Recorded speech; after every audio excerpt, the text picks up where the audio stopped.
Group 2, 3 పోస్టులు పెంచాలి. Group 2 ఉద్యోగాలు 2000, గ్రూప్ 3 ఉద్యోగాలు 3000కు ఖచ్చితంగా పెంచాలి. గురుకుల ఉద్యోగాలలో కూడా గందరగోళం జరిగింది. 9210 ఉద్యోగాలు వేసి కేవలం 6000 ఉద్యోగాలు మాత్రమే నింపే ప్రయత్నం జరిగింది. మిగిలినటువంటి 3000 ఉద్యోగాలని రేపు జూన్ 5లోగా వాళ్ళందరికీ నియామక పత్రాలు ఇవ్వాలి. అదేవిధంగా రాష్ట్ర వ్యాప్తంగా 2.5 లక్షల మంది అవుట్సోర్సింగ్ ఉద్యోగులు ఉన్నారు.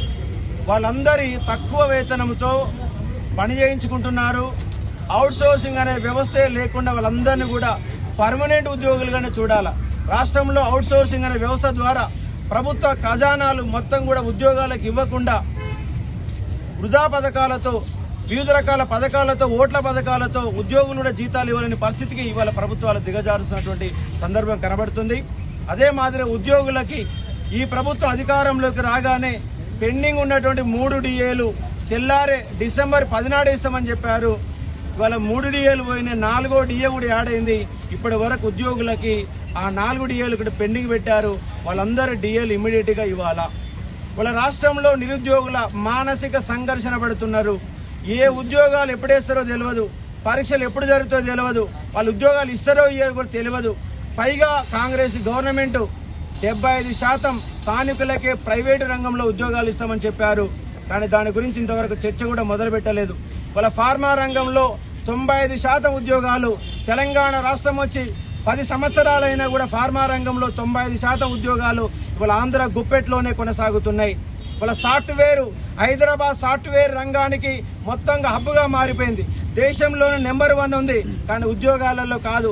తెలంగాణ బిడ్డలకు 10% ఉద్యోగాలు కూడా వాళ్ళ సాఫ్ట్వేర్ రంగంలో హైదరాబాద్ కల్పించలేకపోతున్నాయి. అంటే రాజకీయ నాయకులు మాటలు మాత్రమే చెప్తున్నారు. తెలంగాణ ఏ ఎజెండా మీద స్థానిక ఉద్యోగాల కోసమే, నియామకాల కోసమే రాష్ట్రం వచ్చింది. కానీ ఆ నియామకాల అంశం 10 ఏళ్లుగా తొక్కివేయబడింది. వాళ్ళ కాంగ్రెస్ గవర్నమెంట్ కూడా అదే తొక్కివేస్తున్నది.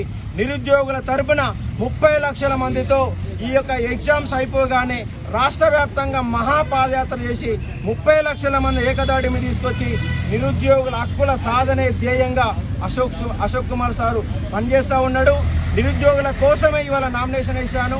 వాళ్ళ నామినేషన్ కార్యక్రమాన్ని కూడా 3000 మంది పైగా స్వచ్ఛందంగా ₹1 కూడా ఇవ్వకుండా నా నామినేషన్ కార్యక్రమానికి తరలి వచ్చారంటే నిరుద్యోగ సమస్య ఎంత బలంగా ఉందో అర్థం చేసుకోవచ్చు. తెలంగాణ రాష్ట్రంలో దేశంతో పోల్చినప్పుడు తెలంగాణలో పట్టించుకోవడం లేదు. ఎంతసేపు ఉన్నా వివిధ రకాల పథకాలు ఆశ చూపి ఓట్లు పొంది అధికారంలోకి వస్తున్నారు తప్ప నిజంగా ఇవాళ తెలంగాణలోని అత్యంత భయంకరంగా మానసిక సంఘర్షణ పడుతూ ఆత్మ బలిదానాలు చేసుకున్నటువంటి ఒక వ్యవస్థ ఏంటంటే విద్యార్థులు. వాళ్ళు తెలంగాణ రాష్ట్రం మాత్రమే వచ్చింది, కానీ తెలంగాణ విద్యార్థులకు న్యాయం జరగలేదు. ఆ తెలంగాణ విద్యార్థులకు న్యాయం చేయడం కోసమే, కేవలం తెలంగాణ విద్యార్థులకు న్యాయం చేయడం కోసం వచ్చాను. ఇవాళ ఎన్నికల్లోకి వస్తున్న వాళ్ళు రాజకీయ అంశాలతో ఎమ్మెల్సీకి పోటీ చేస్తున్నారు.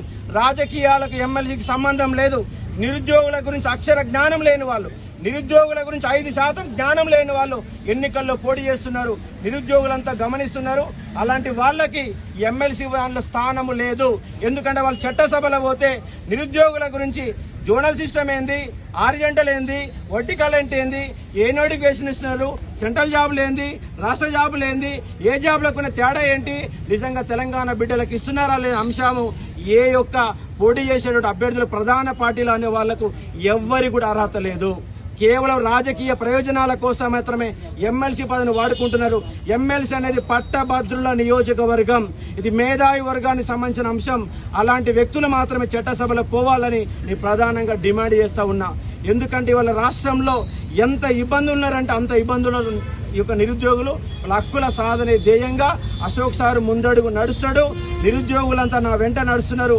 మహాపాదయాత్ర ద్వారా ఈ యొక్క రాజకీయ నిరుద్యోగులందరినీ తరిమి కొట్టి నిరుద్యోగ వ్యవస్థను మొత్తంగా ప్రభుత్వం దృష్టి తీసుకొచ్చి రాబోయే ఎన్నికల్లో, వచ్చే ఎన్నికల్లో మా వాటా ఎంతో, విద్యార్థుల వాటా ఓటు బ్యాంక్ ఎంత ఉందో అన్ని సీట్లు మాకు కావాలా. వచ్చే ఎన్నికల్లో 20 సీట్లు ఎమ్మెల్యే సీట్లు మా విద్యార్థులను గెలుచుకునే విధంగా నిరుద్యోగులందరినీ ఏకం చేస్తా, మేధావులందరినీ ఏకం చేస్తా. వాళ్ళ ఎమ్మెల్సీ అనేది ఇది రాజకీయ పదవి కాదని చెప్పే ప్రయత్నం చేయడం కోసమే ఎన్నికల్లో నిలబడుతున్నాను. గెలవబోతున్నాను. 200% నాదే విజయం. ఎందుకంటే నిరుద్యోగులంతా అశోక్ సార్ వెంటనే ఉన్నారు. పాఠం చెప్పాను, వాళ్ళకి సంబంధించినటువంటి సమస్యపై నిలబడ్డాను. వాళ్ళ రిజర్వేషన్లు అనే సమస్య ఎంత ఘోరం అంటే కానిస్టేబుల్ అని 2.5 లక్షల మంది దూరం చేసిన ప్రభుత్వం. రిజర్వేషన్ల కోసం కొట్లాడితే 2.5 లక్షల మంది గ్రౌండ్కి వచ్చారు. ఇవాటి కూడా జీవో నెంబర్ 46 బాధితులు రోడ్లు పట్టుకొని తిరుగుతున్నారు. లాంగ్ జంప్ అని చెప్తున్నారు. అలాగే ఉద్యోగాలు కూడా పెంచకుండా ఏదో కల్లిబోలి కబుర్లు చెప్పి ఉచిత హామీలు ఇచ్చి 2 లక్షల ఉద్యోగాలు హామీలు ఇచ్చి ఇంతవరకు ఒక్క అడుగు కూడా ఇవ్వలేదు కాంగ్రెస్ గవర్నమెంట్. గత గవర్నమెంట్కి ఏదైతే చేశారో ఇదే గవర్నమెంట్కి అలాంటి శాస్తి జరుగుతుంది. నిరుద్యోగులంతా మళ్ళొక్కసారి ఏకం కావాల్సిన అవసరం ఉంది. అశోక్ సార్ని గెలిపించాల్సిన అవసరం ఉందని స్పష్టంగా చెప్పదలుచుకున్నాను. Thank you.